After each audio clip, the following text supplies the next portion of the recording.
It seems to me that the context prior to this is dealing more at the mental level than any other kind of emotional level. More at the mental level. Spiritual level. Let's deal with one more word and then we'll take a break here. Humon. Okay. We've got to do visit. Okay, we'll go. Well, hold on, I didn't finish reading what you had there. What? So hold on, I didn't finish reading what you had. Oh, you were reading that? No, I'm joking. Okay. We'll go ahead. Let's try it. Yeah. Go ahead. Personal pronoun, masculine, genitive, plural. Translated as your, and it is a genitive of possession. Okay. And the antecedent would be the church in general. I'm looking to see if it's anywhere in our passage. Antecedent might have to go all the way back to his introduction where he's writing a letter to the as he were here. Well, let me ask Saints in Ephesus. Let's back it up. Where are you from? If you back it up, what word does it lead you to?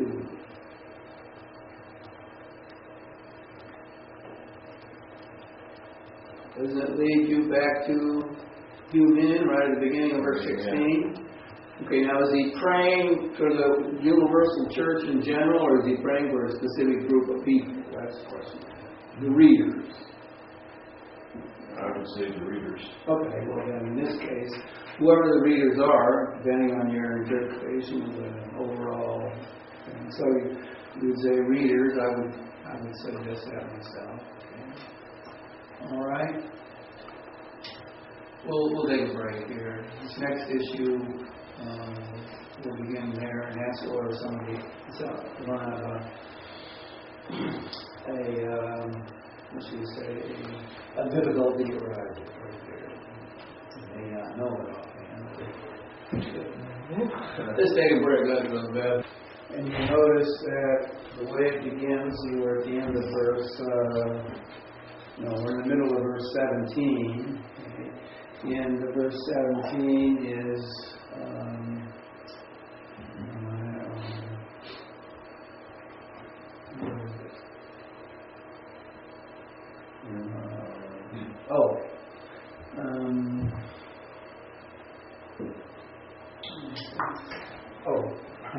right here. See where it starts, where the thing starts here is with this prepositional phrase right here. Okay. Right. Let me run through the diagram and then we'll stop and look at some other aspect that relates to this, the way in which the word order of the text is. Okay. You notice I got it started grammatically with the hina clause. There's a second hina. We'll have to look at that now pretty carefully. Okay. And then there are two things involved here that are dependent upon this hina. One is this phrase right here that you might be able to comprehend. I got those together because, in fact, you need an infinitive to complete the meaning of this, and so this whole thing becomes one verbal idea semantically, and so I leave the one verbal idea together as opposed to breaking it apart. Okay? So, and then this becomes the object clause up here. What is it? The breadth and length and height and depth. That's the object clause to comprehend that. Okay? And I've got this laid out like this because the one article is used, we'll get into that, but the one article is used to encompass this whole group of things. Okay, so in other words, you're supposed, with that one article and these four things, you're supposed to keep them together, if you will. That's the idea. Okay? Think of it as a unity for peace unity, so to speak. And then we've got these adverbial things modifying the verbal element along with all the saints, able to comprehend along with all the saints, able to comprehend, having been rooted and grounded, if you will, founded in love. Okay, so these are modifiers of this. So these participles then are taken as adverbial participles, okay, as opposed to adjectival participles functioning as to modify the subject of there. You who are grounded and founded in love. That's how you would translate it. you then, who are grounded and founded in love, might be able to comprehend with the saints this stuff. There's two ways to handle it, yes. Are we going to get into why you put that with the able to comprehend as opposed to the Christ dwelling? Yeah, we're going to talk about it. Okay. I think we're going to talk about it. I'd like to talk about that. Part of it has to do with the Christ dwelling part was in a preceding clause, preceding result clause being determined. Well, now later in the text, this hina shows up, and then these subjunctives appear dependent upon that hina. So we're in a new clause. The real issue is down here. Whether this goes with this hina or whether it goes with the preceding. That's the real issue. The way it's laid out here is based upon this hina. And in the text, this stuff appears before the hina. And we'll look at that. And we've got to deal with that issue because it does make a difference in interpretation. Okay.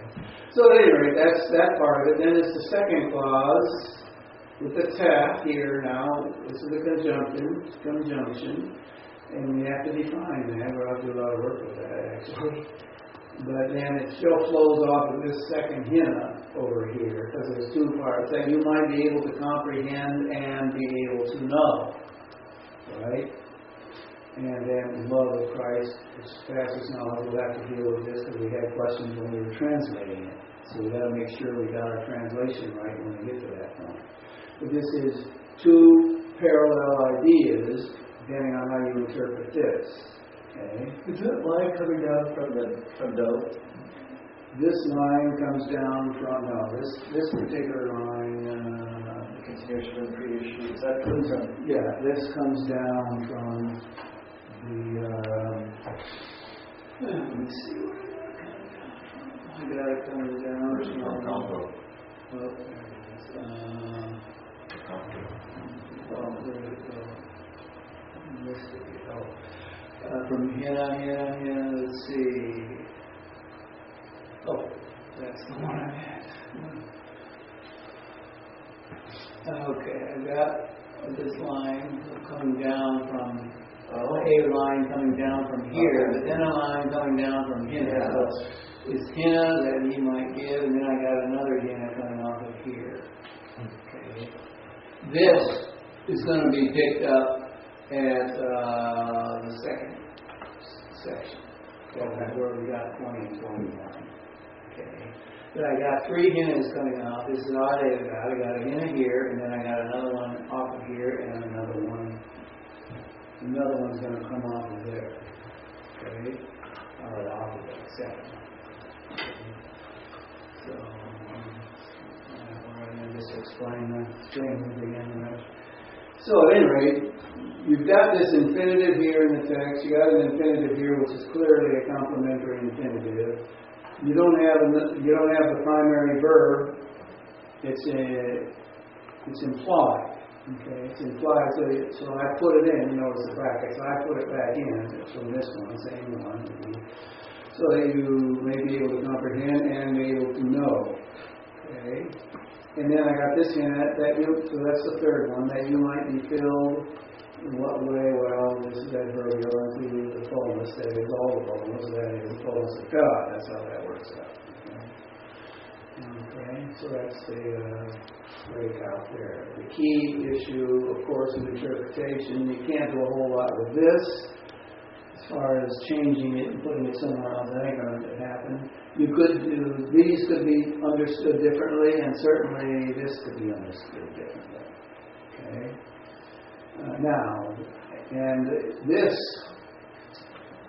This whole part down here is understood differently in different translations.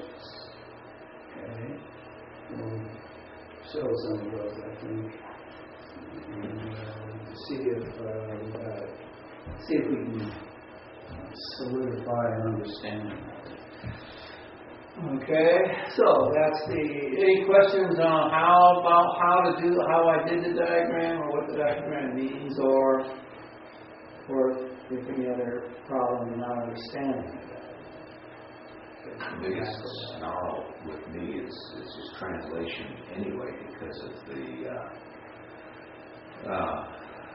surpassing knowledge of the love of Christ. Down here? Just, I'm going to call it confusion of accusatives and genitives. Yeah, we'll get into that, and we'd have to deal with that, because I know we had some questions when we were translating it, and so we'll put it in there and see how it goes. Okay? Now, the first thing that happens, I won't get, let's see if I can figure out how to get my screen back here, so I can do this away from my notes. Okay. Now, I want to note, let's see, translations. In this particular Bible here, what I don't have is an indicator of punctuation differences, which is very much interpreted. The USB or UBS does have a punctuation difference section on the bottom, that first thing. And it shows a punctuation difference in the text.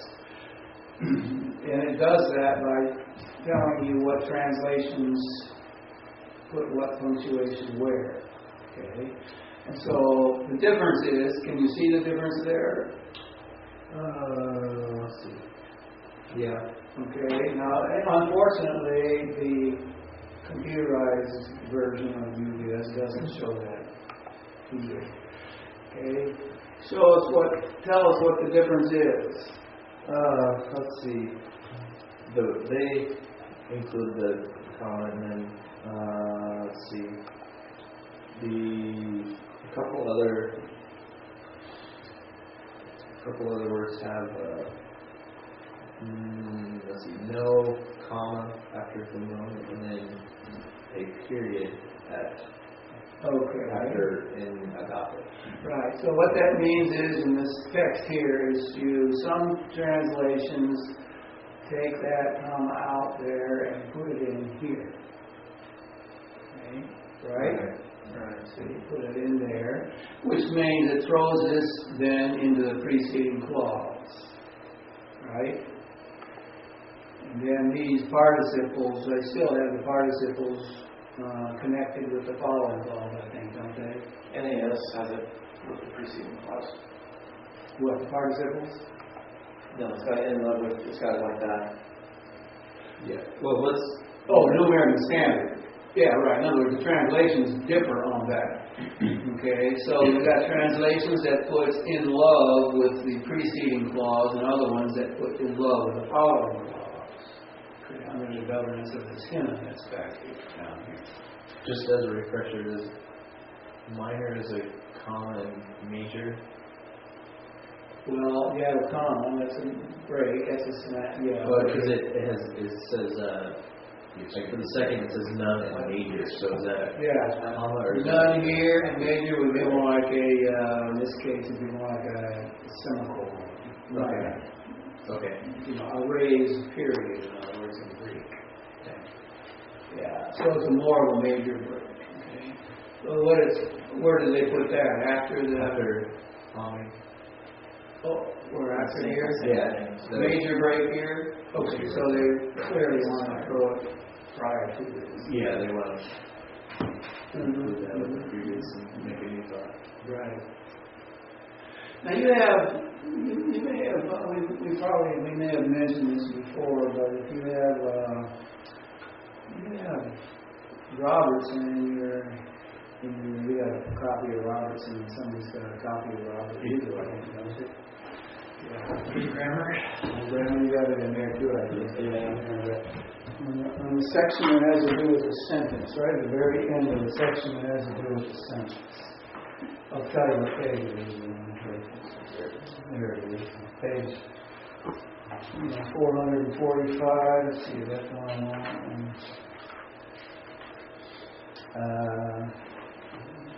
Let's see if I can find it on this one.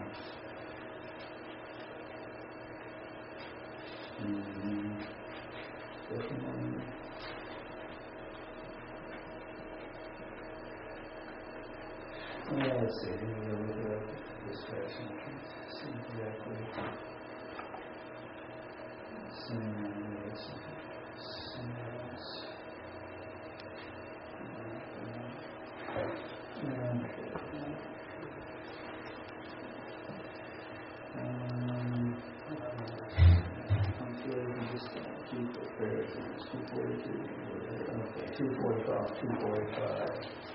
Page 245.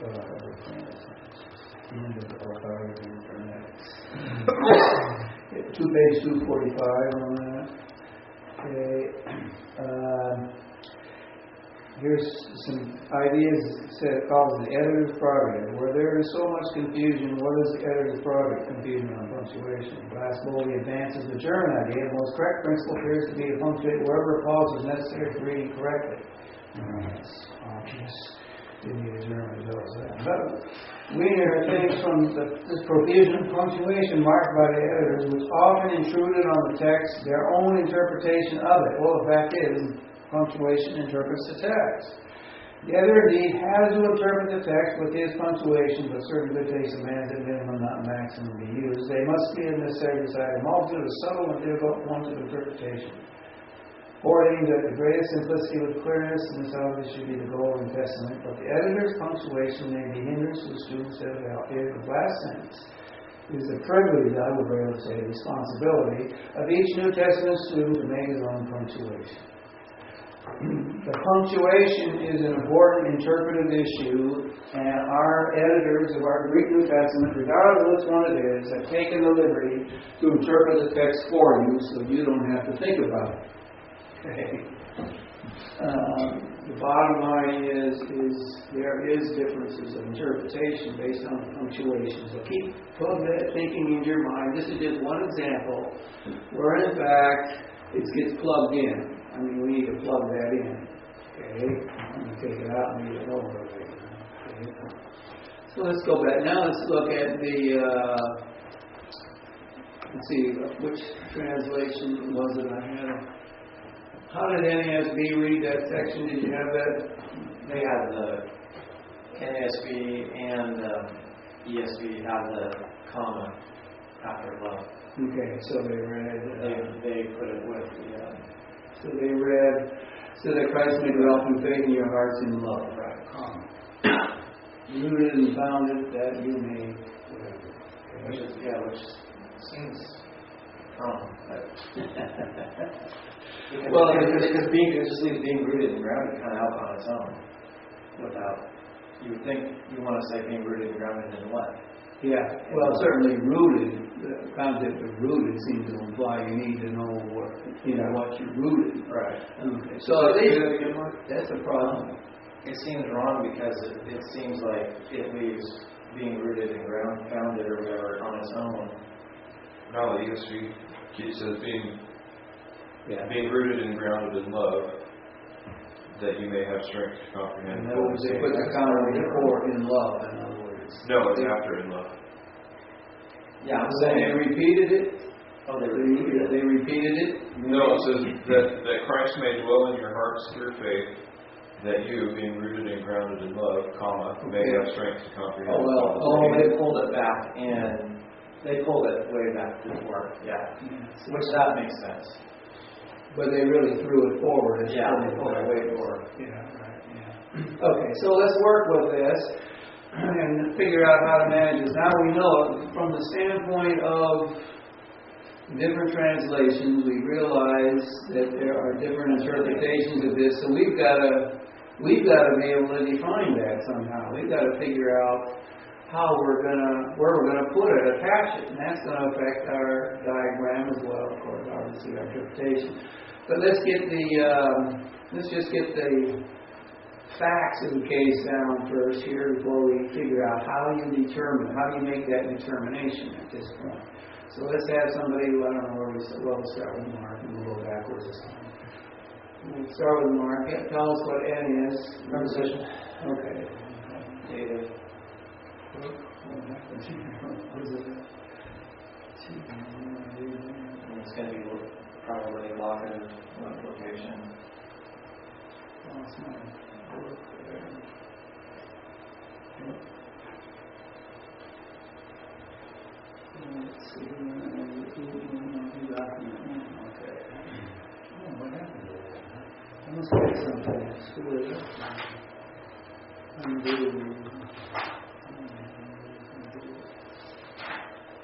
I don't know what we're on that one there. That's weird. Document. Well, I don't know what happened there.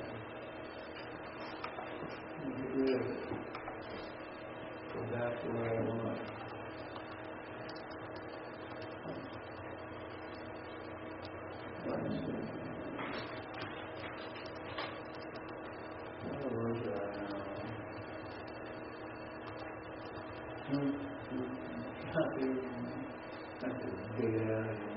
Okay, go ahead. We're at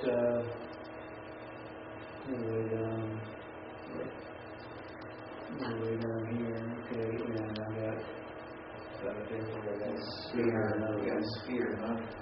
Mm-hmm. Yeah, I guess that would make more sense. What did you have? I was going to say place or location. That's Place, sphere. location. Well, it's Sphere would love make more location.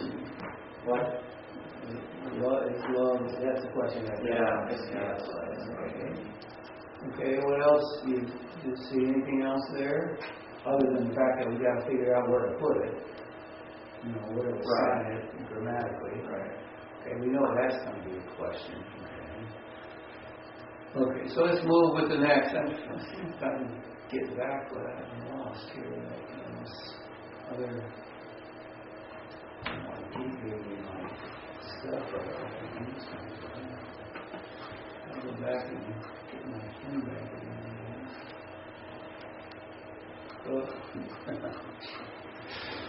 Where's my Greek text here? Okay. Just get another file out of here.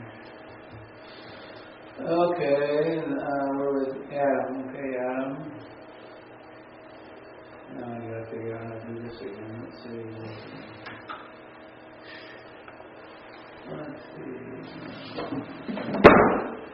Employees, states.